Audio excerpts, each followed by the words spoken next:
ओम नमो भगवते वासुदेवाय। जय श्री कृष्ण। नमस्कार दोस्तों, स्वागत है आप सभी का हमारे चैनल भक्ति ज्ञान में। दोस्तों, आज मैं आपको कार्तिक मास महात्म के अंतिम अध्याय 35वें अध्याय की कथा सुना रहा हूँ। सोनक जी पूछने लगे कि दूसरे का दिया हुआ पुण्य मिलता है या बिना दिया हुआ मिलता है। सूत जी कहने लगे कि बिना दिए हुए भी मनुष्य को पाप और पुण्य दोनों मिलते हैं। सतयुग में एक के पाप और कर्म पुण्य कर्म करने से सारे देश को पाप और पुण्य मिलता है। त्रेता में ग्राम को, द्वापर में कुल को, परंतु कलयुग में केवल करने वाले को ही पाप और पुण्य मिलता है। एक पात्र में भोजन करने वाले को पाप पुण्य का आधा भाग, दूसरे की निंदा करने सुनने या मन में चिंतन करने से पाप मिलता है। एक पंक्ति में बैठकर भोजन करने वालों के बीच में से जो निकल जाता है वह छठे अंश के पाप को पाता है। संध्या समय सोने या बोलने से पुण्य का छठा अंश चला जाता है। दूसरे का द्रव्य चुराकर दान करने वाले को पाप मिलता है और द्रव्य वाले को फल मिलता है। बिना ऋण दिए मरने वाले का पुण्य धन के अनुसार धनी को मिलता है। उपदेश और सहायता देने वाला पाप पुण्य का छठा अंश पाता है। प्रजा का छठा अंश राजा पाता है। शिष्य से गुरु, पिता से पुत्र, स्त्री से पति की भी छठा अंश पाते हैं। पति के चित्त के अनुसार धर्म करने वाली स्त्री पति का आधा पुण्य पाती है। इस प्रकार बिना दिए हुए भी पाप पुण्य मिलता है। इसके अनुसार एक अत्यंत पुण्य देने वाला इतिहास सुनो।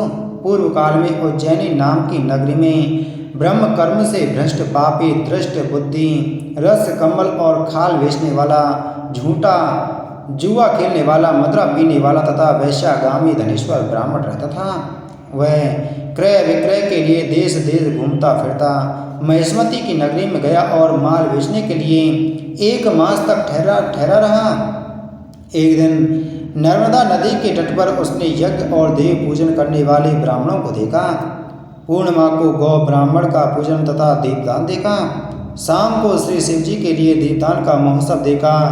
इस पूर्णिमा को दान हवन जय करने वाले अक्षय फल को प्राप्त होता है। महादेव जी और विष्णु जी में को जो कोई अंतर मानते हैं उनकी पुण्य क्रिया निष्फल हो जाती है। धनेश्वर यह सब उत्सव देखता रहा। उसी रात्रि को उसे सर्प ने काट लिया।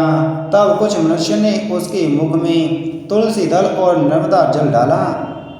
इसके बाद वह मृत्यु को प्राप्त हो गया। तब यमराज के दूत उसको पांस से बांधकर मारते हुए यमपुरी को ले गए। चित्रगुप्त ने उसको क्रोधित दृष्टि से देखकर यमराज से कहा कि महाराज, यह घोर पापी है। इसने आयु पर्यटन कोई पुण्य कार्य नहीं किया। तब यमराज ने क्रोधित होकर अपने दूतों को आज्ञा दी कि इसको मुदगरों से मार मार कर कुंभी पाक में ले जाकर खौलते हुए तेल के कड़ाव में डालो।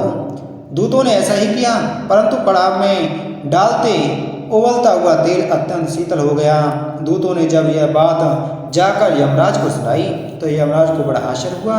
उसी समय नारद जी यमराज की सभा में आए और यमराज से पूजित नारद जी कहने लगे कि हे यम, यह धनेश्वर पापी होते हुए भी कार्तिक मास में व्रत करने वालों को सत्संग करके पुण्यवान हो गया है। अंत में नर्मदा के जल सहित तुलसी दल भगवान के भक्तों के द्वारा इसके कंठ में छोड़े गए और इसको विष्णु का नाम सुनाया गया, इसलिए इसके सब पाप क्षय हो गए। इतना कहकर नारद जी तो ब्रह्मलोक चले गए और धनेश्वर कुबेर का अनुगामी धनक्ष हुआ, जिसके नाम से अयोध्या में भगवान गदाधर ने तीर्थ किया। पापों से नरक मिलता है और पुण्य से स्वर्ग मिलता है। जो पाप कामना रहित हैं वह सूखा और जो पाप कामना युक्त होता है वह गीला पाप होता है। कार्तिक मास के व्रत से दोनों तरह के पाप नष्ट हो जाते हैं। व्रत करने वालों के दर्शन मात्र से अनेक जन्मों के पाप नाश हो जाते हैं। इति श्री कार्तिक मास कथा संपूर्णम। बोलो कार्तिक मास महात्म की जय। बोलो विष्णु भगवान की जय।